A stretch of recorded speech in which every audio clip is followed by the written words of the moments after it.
Hey everyone, I'm Epistemic Polymath, better known as Polly, and I'm going to teach you how to do Gondola Skip. The way I approach tricks is I break them down into parts and find routines and approaches for them that allow me to execute each part as consistently as possible.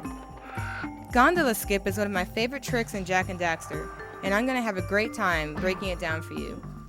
Now, Gondola Skip can be broken down into 5 parts. 1. The setup. 2. The initial jump or the jump. 3. Flapping. 4.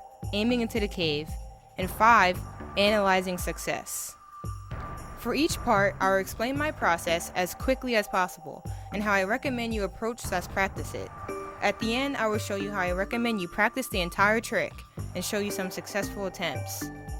I also suggest you check out the description, as I will link some other useful videos for you to check out. So let's get started. The setup is really basic, but it is important to have a good idea of what to aim for. There is a little point at the edge of Snowy that you want to run off of a flut-flut. If you find it hard to visualize, you can rub against the gondola of a flut-flut, and you should align up with the spot I am mentioning without any extra effort. You want to make sure that you do not go too far to the left or too far to the right. Going too far to the left will cause you to die during the jump regardless of what you do. Then going too far to the right increases your chances of missing the volcanic crater checkpoint, which you need to properly skip gondola. Otherwise, you will end up back in Snowy, since you would still have the Snowy checkpoint. So as you can see, the setup is simple, but an important part of the process. Now for the jump, I'm going to show you a practice method that I feel helped me get really comfortable with it. Right near the area where you break flut-flut out, you can do a jump across this bridge. This jump helps you build up the muscle memory you need for the gondola skip jump. Basically, you want a jump that helps you reach beyond the death plane. So you need a good, clean initial flut-flut jump. The goal here is to make sure you can actually make the jump, and add a ground pound at the end, similar to what we will be doing to initiate the skip. You can even practice going back and forth. Here are some variations, slowed down as well as with an input viewer.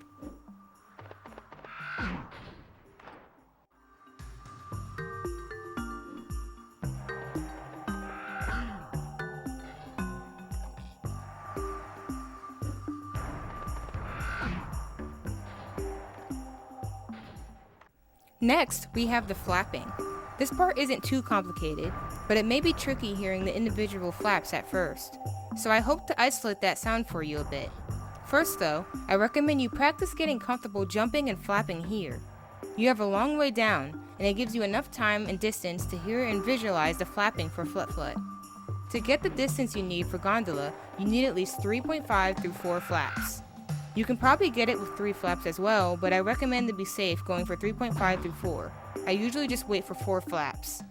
I will isolate the flapping sound for you here so that you can hear them for yourselves. How many can you hear?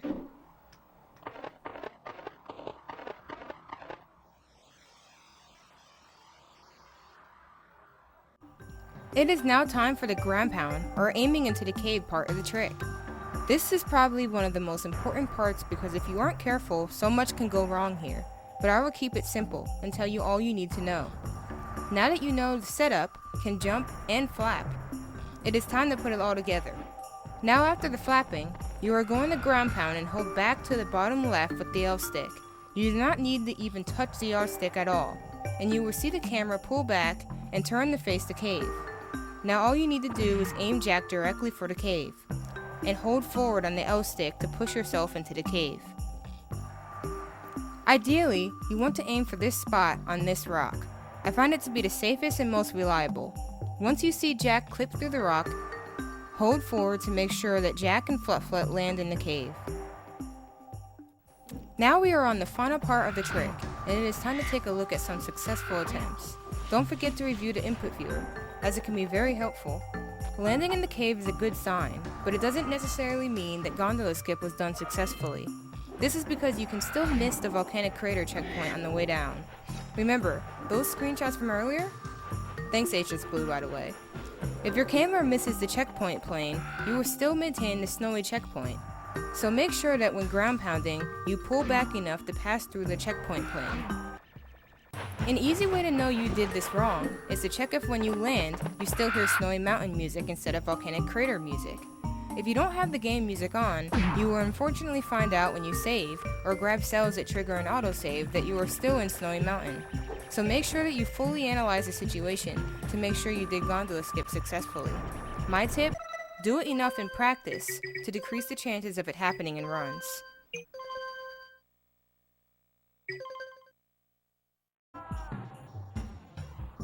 It's time to take a look at a good practice routine and some successful attempts using it. You can use debug to practice much faster, but this is the practice process I recommend. Get yourself set up in Snowy, and 1. Start by resetting your game. 2. Give yourself the push the fluff-flut egg cell from Sentinel. 3.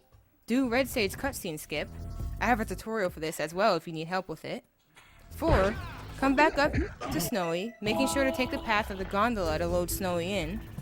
5. Get the checkpoint near Fluff-Flut in Snowy, then turn off debug, and then start practicing. I personally feel this method really forces you to give every attempt your all. A process like that is destined to give you the consistency you want for this trick. And you really don't want to mess up gondola and runs.